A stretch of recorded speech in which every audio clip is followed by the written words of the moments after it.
Bueno, continuando con nuestra lectura de las novelas escogidas de Mayne Reid, estamos con Los tiradores de rifle.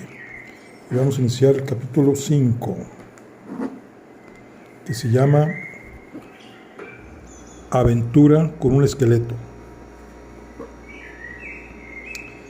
Era ya muy pasada la medianoche cuando abandoné aquella escena de orgía báquica.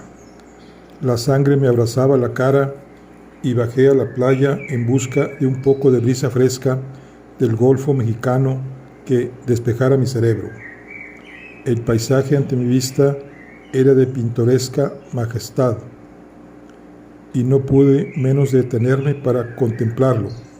El vino ayudaba además a aumentar en mi imaginación tanta belleza. La luna llena de los trópicos seguía su carrera por el azul oscuro de un cielo sin nubes, y la claridad era tal que las estrellas no se percibían, a excepción de las más potentes como el cinturón de Orión, el planeta Venus y los luminosos rayos de la Cruz del Sur.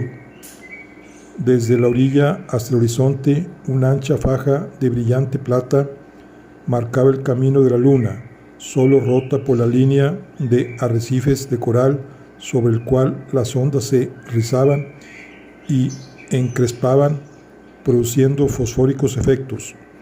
El mismo arrecife, extendiéndose en círculo, parecía un cinturón que cercaba una isla de fuego.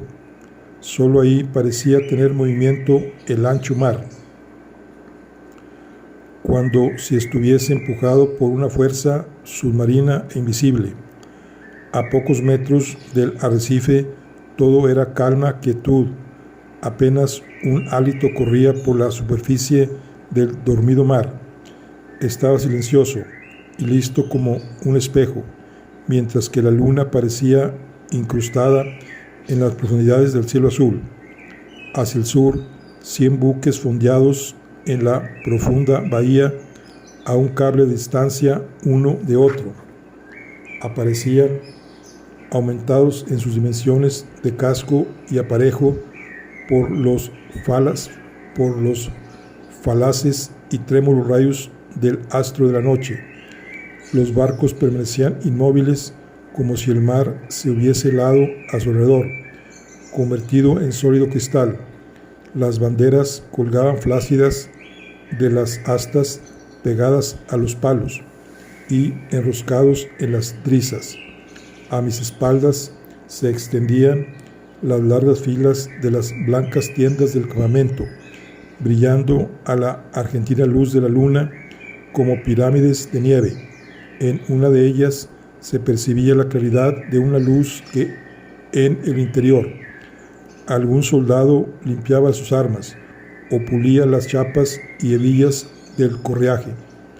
A veces bultos oscuros, formas humanas uniformadas pasaban de tienda en tienda, visitas de amigos de regimientos, y alrededor del campamento, a distancias iguales, rígidas e inmóviles, las siluetas de centinelas silenciosos en sus puestos, reconocidos por la línea metálica brillante de la luz de la luna al dar en los cañones de sus fusiles. El chasquido de un remo al golpear en el agua, el murmullo de suave onda en las rompientes, el monótono y rítmico centinela alerta o el quién vive, y el susurro de una contestación en voz baja, el chirrido de la cigarra en la manigua o el grito de una gaviota asustada por algún enemigo submarino en su descanso acuático, eran los únicos ruidos que rompían el silencio y la quietud de la noche. Continué mi paseo a lo largo de la orilla hasta llegar al extremo opuesto a la tierra firme mexicana. Ahí los chaparrales formaban intrincada maleza hasta ir a dar con el agua del mar, en donde se mezclaban con profusión de mangles. Como ahí no había tropas acampadas, la islita no había sido clareada y el chaparral estaba oscuro y solitario. La luna se hallaba ya en el término de su carrera y vagas y fantasmagóricas sombras empezaron a caer sobre el mar. Alguien agazapado se había internado en los matorrales. Oí el ruido de las hojas al ser pisadas. Sí, era un hombre, quizá algún soldado que había traspasado el cordón de centinelas y que no se atrevía a llegar al campamento. ¿Qué es eso? ¿Un bote? ¿Una canoa con redes y una boya? ¿Y con mexicanos? ¿Cómo diantres han venido aquí? Serán pescadores de la costa de Tuxpan, pero no se atreverían. Quienes sean, una sospecha pasó por mi mente y precipitadamente me lancé manglar adentro, hacia donde había visto meterse el bulto poco antes. No había dado 50 pasos cuando me di cuenta de la locura que estaba haciendo. Me encontré de repente en medio de un laberinto oscuro y tétrico, rodeado de una muralla de hojas y zarzas. Las raíces de los mangles se retorcían, se entrelazaban de arriba a abajo y las enredaderas silvestres formaban enmarañada red. Si son espías, pensé, esto es lo peor que podía hacer para dar con ellos. Ya no hay remedio. Cruzaré esta manigua como pueda. Al otro lado, cerca está el campamento. ¡Uf! ¡Qué feo! ¡Qué triste es esto! Seguí como pude, trepando por troncos caídos, abriéndome camino por entre la maleza y deshaciéndome malamente de las garras de las enredaderas que me sujetaban como lazos. Los sarmientos se me enroscaban en el cuello, agudas espinas herían mi cuerpo y el mezquite azotaba mi rostro, haciendo brotar la sangre. Me así a una rama y un ser viscoso forcejeó bajo la presión de mi mano, con furiosa y terrible violencia. Al liberarle, saltó sobre mis hombros y de ahí se internó entre las hojas caídas. Sentí su aliento fétido y sus frías escamas contra mi cara. Era una repugnante iguana. Un enorme murciélago me tocó con sus blanduchas alas y volvió una y otra vez alrededor de mi cara, obligándome a respirar su hediondo hálito hasta hacerme perder el estómago. Quise defenderme de él con mi sable, pero no acerté a darle un tajo.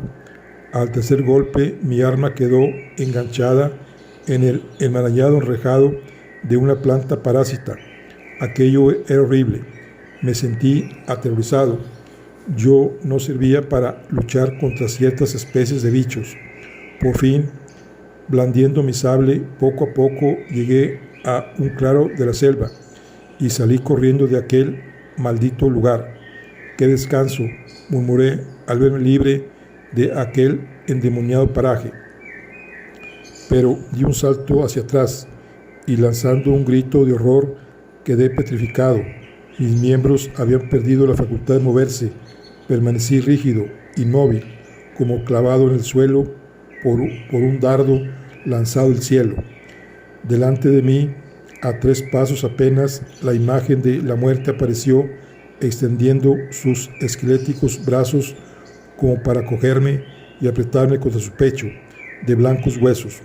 No era un fantasma, una visión, sino un verdadero esqueleto blanco con su cráneo pelado, sus negras cuencas de los ojos, sus miembros largos y descarnados, sus costillas arqueadas y sus dedos nudosos. Era la muerte, la misma muerte. Cuando mi atontado cerebro se deshacía en conjeturas sobre aquella aparición, oí ruido entre la maleza, murmullo de palabras, como si 2 personas sostuvieran alterada conversación. Emilio, Emilio, gritaba una voz de mujer, no lo mates, no, matarle, no. Calla, calla, María. déjame en paz, rugió una voz varonil. No, por Dios, continuó la voz débil. No, eso no. Malditas mujeres, déjame en paz. Se oyó el ruido de un puñetazo y un grito de dolor, y en el mismo momento una figura humana salió de entre la maleza y plantándose delante de mí exclamó: «Hola, monsieur le capitaine, cow por cow». No oí más. Un fuerte golpe en la cabeza cerca de las sienes me privó de sentido y caí a plomo sobre el suelo. Cuando recobré el conocimiento, lo primero que vi fueron las grandes barbas castañas de Lincoln, después al mismo Lincoln, y luego la pálida cara de Juanito, y finalmente a varios soldados de mi compañía. Me encontraba en mi tienda, tendido en mi cama de campaña. ¿Qué ha ocurrido?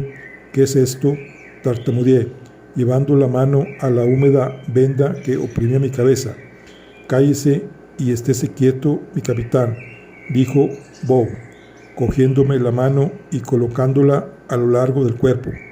«Gracias a Dios por su bondad. Esto ya ha pasado», dijo Chane, un soldado irlandés. «¿Qué es lo que me ha sucedido?», volví a preguntar.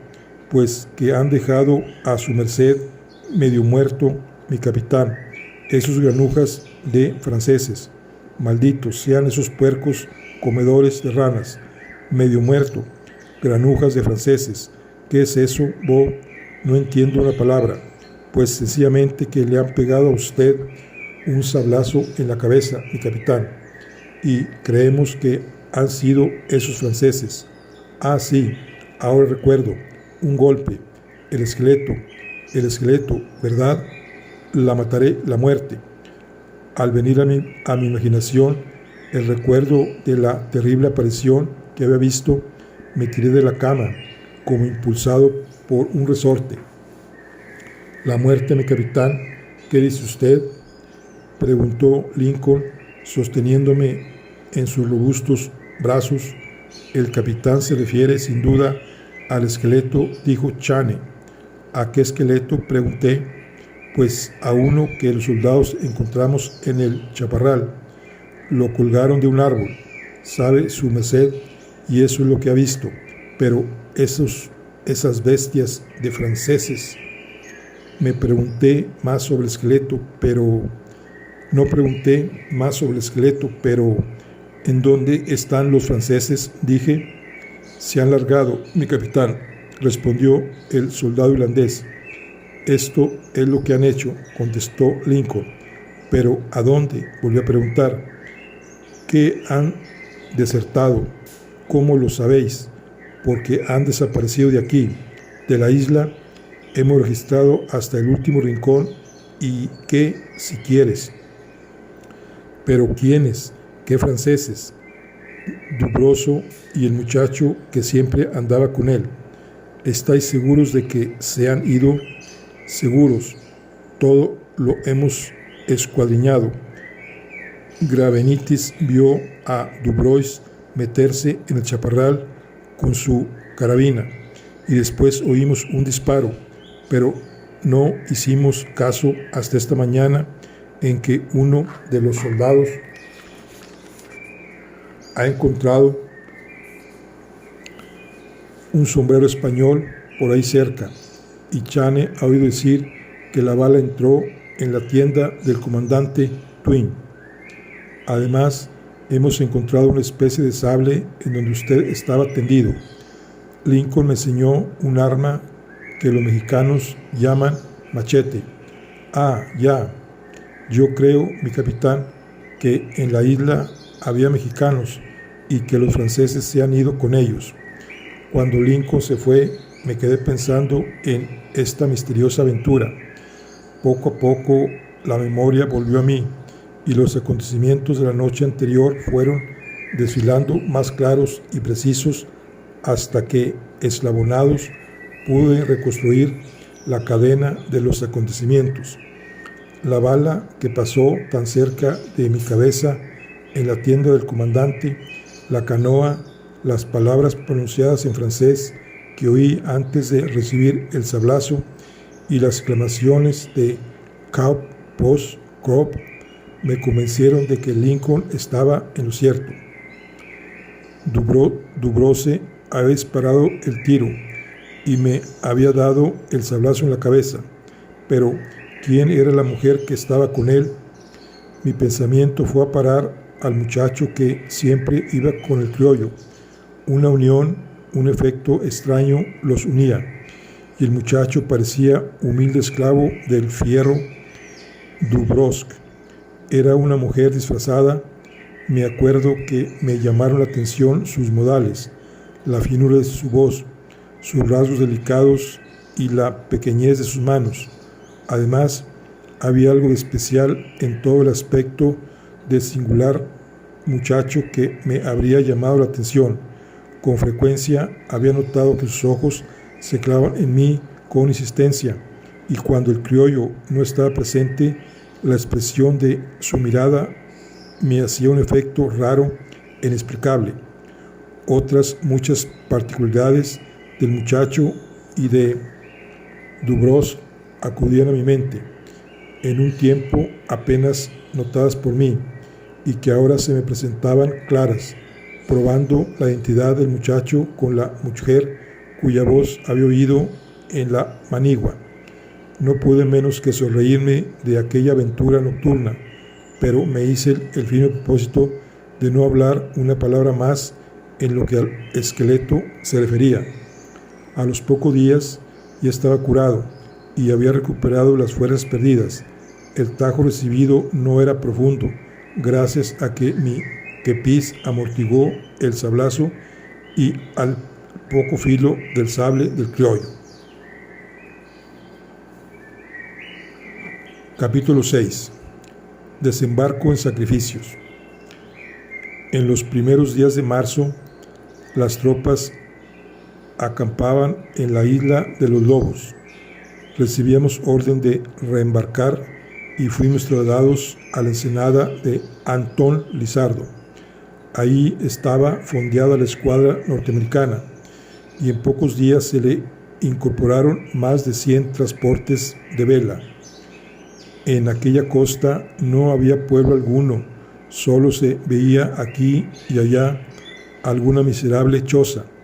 Aquella interminable extensión de dunas tomaban un aspecto de quebrada y pintoresca belleza, bajo los verdes penachos de las esbeltas palmeras. La playa, lisa y argentada, nos invitaba a desembarcar, pero no nos atrevíamos a hacerlo, pues numerosos grupos de enemigos estaban acampados tras las cercanas colinas y las avanzadas patrullaban constantemente galopando a lo largo de la costa. ¿Cuáles fueron las impresiones que la presencia de nuestra escuadra despertó entre los habitantes del litoral? No lo sé, a punto fijo, pero no serían muy agradables ni tranquilizadoras. Al contemplar aquellas moles flotantes en cuyo seno se escondían miles de enemigos invasores, con seguridad que Laocoonte no miró con tanto temor los colosales flancos del caballo de madera que los griegos introdujeron en Troya, como el campesino de Anáhuac al contemplar ante la solitaria costa aquella aglomeración de levitantes. Para nosotros la escena se presentaba bajo aspecto muy distinto. Mirábamos con orgullo aquellos espléndidos modelos de la arquitectura naval por su tamaño, por su esbeltez, por su admirable adaptación. Contemplábamos palpitantes de emoción y mirada cariñosa aquella arrogante manifestación de la fuerza de un pueblo libre, y cuando la estrellada bandera ondulaba a impulsos de la brisa tropical, no podíamos menos de sentirnos envueltos en la gloria de aquella nación por la que íbamos a combatir con entusiasmo. No era un sueño. Los fusiles resplandecían, las charreteras brillaban con vivos y dorados destellos, y relucían los botones de los uniformes y las puntiagudas bayonetas. Oíamos encantados las agudas notas de la corneta, los sonoros redobles del tambor y los vibrantes y conmovedores sonidos del clarín, y nuestras almas se empapaban de aquella belicosa armonía que formaba el conjunto del mágico encanto de la fascinadora guerra. Para el día 9 se fijó el desembarco de tropas y el punto elegido era la playa de Sacrificios, en el extremo opuesto y fuera del alcance de las baterías de Veracruz. El 9 de marzo amaneció espléndido, radiante de luz, embalsamado, hermosísimo. El mar tranquilo apenas se rizaba bajo el soplo de la suave brisa tropical, que aunque débil favorecía a nuestra navegación. Desde muy temprano por la mañana se notó inusitado movimiento en la flota.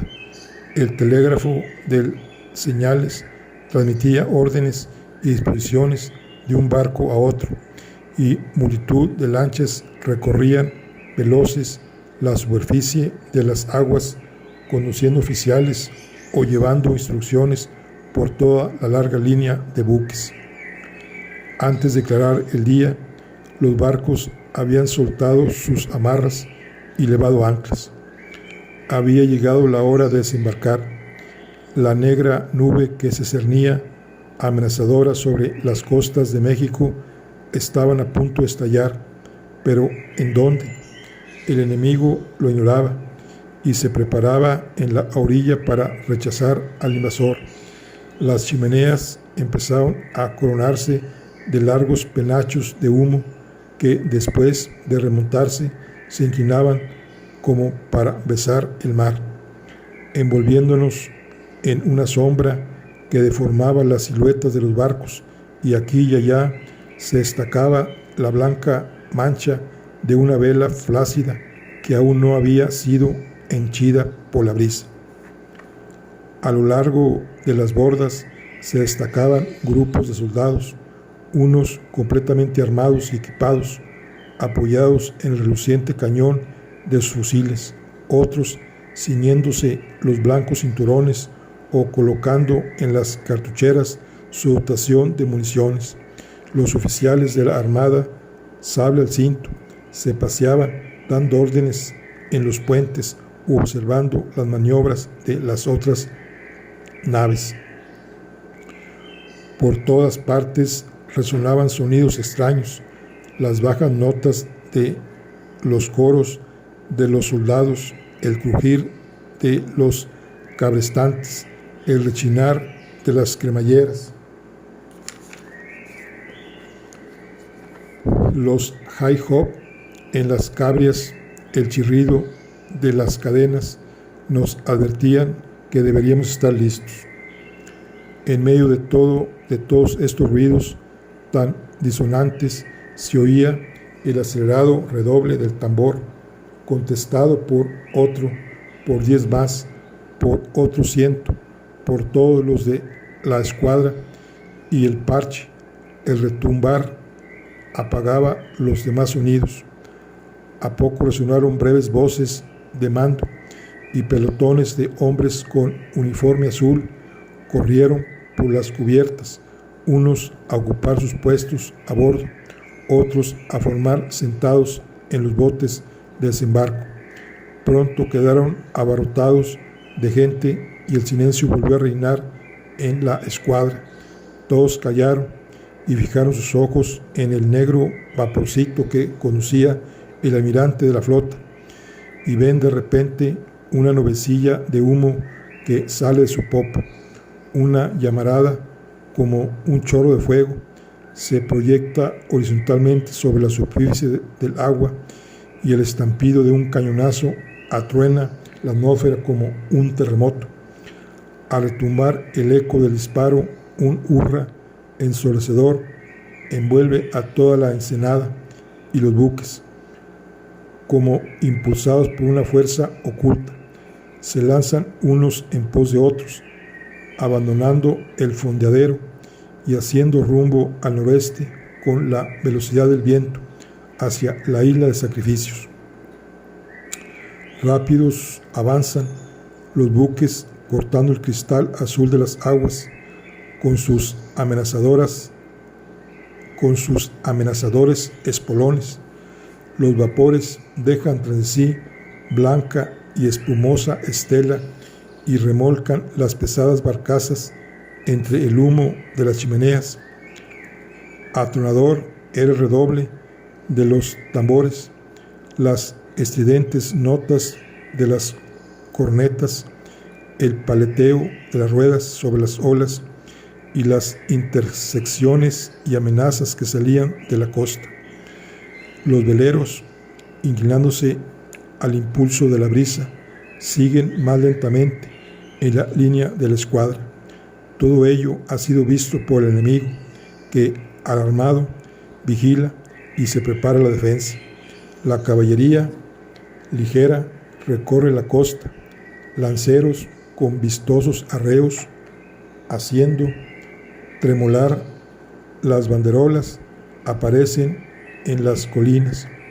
Fuertes caballos sudorosos y cubiertos de espuma arrastran la artillería ligera por los flancos de las peladas lomas, bajando rápidamente por los desfiladeros, aplastando los cactus con sus vertiginosas ruedas. Ándela, ándela, es el grito que lanzan los artilleros. En vano hiere el látigo el lomo de los caballos. En vano las espuelas hacen brotar la sangre de sus corceles. Los elementos están contra ellos y favorecen la maniobra de sus enemigos. La tierra y el agua eran nuestros aliados. La tierra y el agua se habían sublevado contra los mexicanos, se hundían y achicharraban en la ardiente arena. Hombres, caballos y cañones se estancaban, cogidos por las garras de fango de los pantanos, de Mandinga y de Medellín, mientras que el viento y el vapor empujaban velozmente a la flota de sus enemigos, que veloz se deslizaban como flechas lanzadas por invisible mano sobre la superficie del hermoso mar en calma. La alarma cundió por toda la costa, resonaban las cornetas, los jinetes galopaban por las calles de Veracruz, el tambor redoblaban en la plaza y resonaba en todos los cuarteles de la ciudad. Se cambiaban señales entre el fuerte de San Juan de Santiago y la Concepción. Miles de oscuras siluetas cubren las azoteas y terrados de la población. Las murallas de la ciudad están cuajadas de seres humanos y gritos de angustia escapan de los labios empalidecidos por el terror. Ya están aquí, es el grito que resuena por todas partes y sin embargo ignoran en qué punto se iniciará el ataque, en dónde va a desembarcar el enemigo.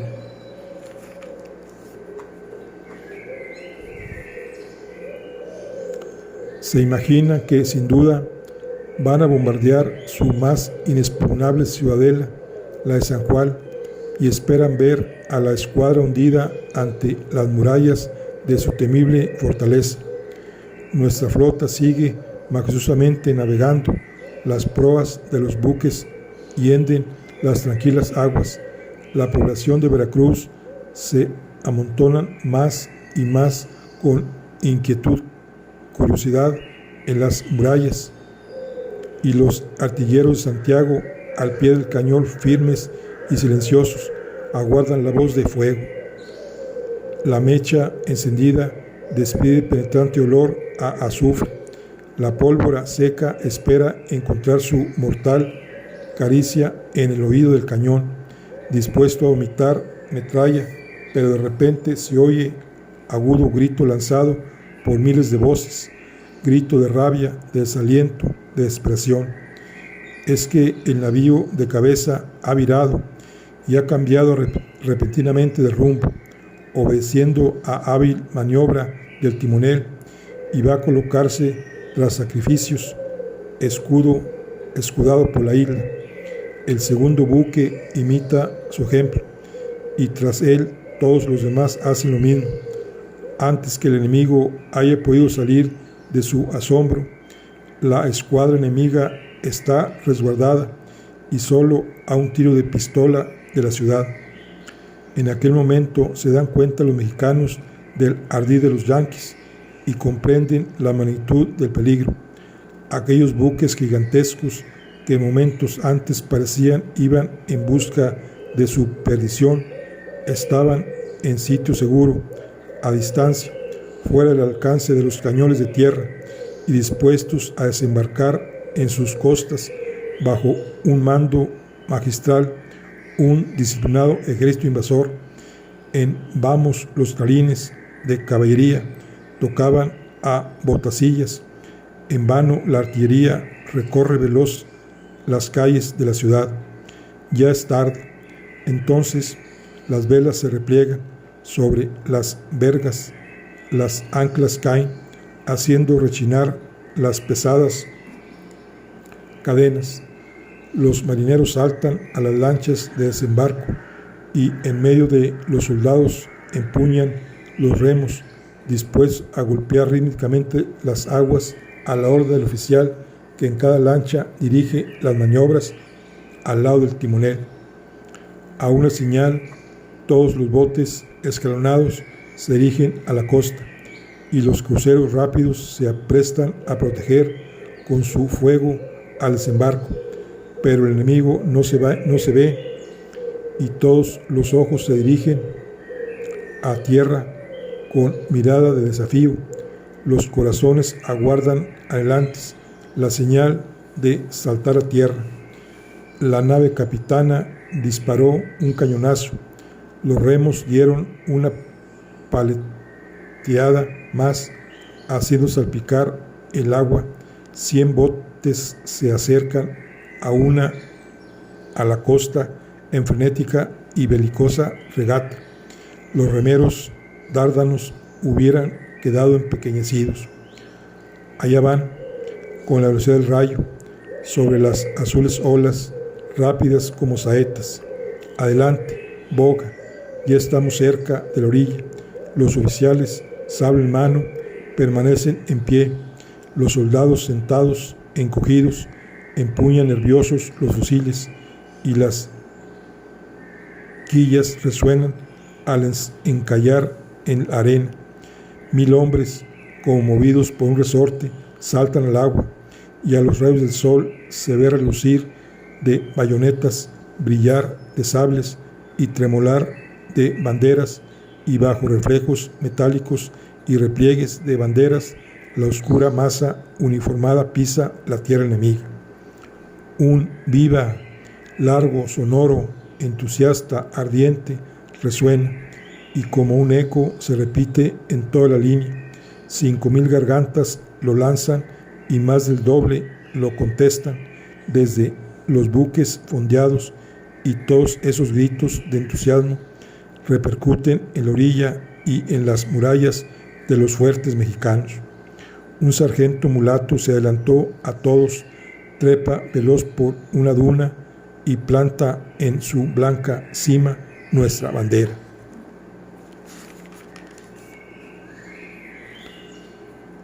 Al verlo ondear suavemente al soplo de la brisa, nuevos hurras en estentoreos fieros, atronadores, vuelven a resonar en el espacio, y 100 banderas más aparecen en los mástiles de la escuadra y son saludadas por las salvas de las andanadas. Las baterías del fuerte de San Juan despiertan por vez primera de su letargo silencioso, y retumban horizontes, horrísonos cañonazos, inútilmente disparados. El sol llegaba a lo último de su carrera, cuando la columna empezó su marcha de avance. Después de explorar las avanzadas y todos los desfiladeros de los médanos, hacemos alto y nos preparamos a pasar la noche, apoyando nuestra izquierda en la orilla del mar. Aquella noche todos dormimos al raso, empuñando las armas con la blanda arena por colchón y la mochila por almohada. Bueno, aquí concluimos el capítulo 6. Nos vemos en la siguiente. Hasta luego.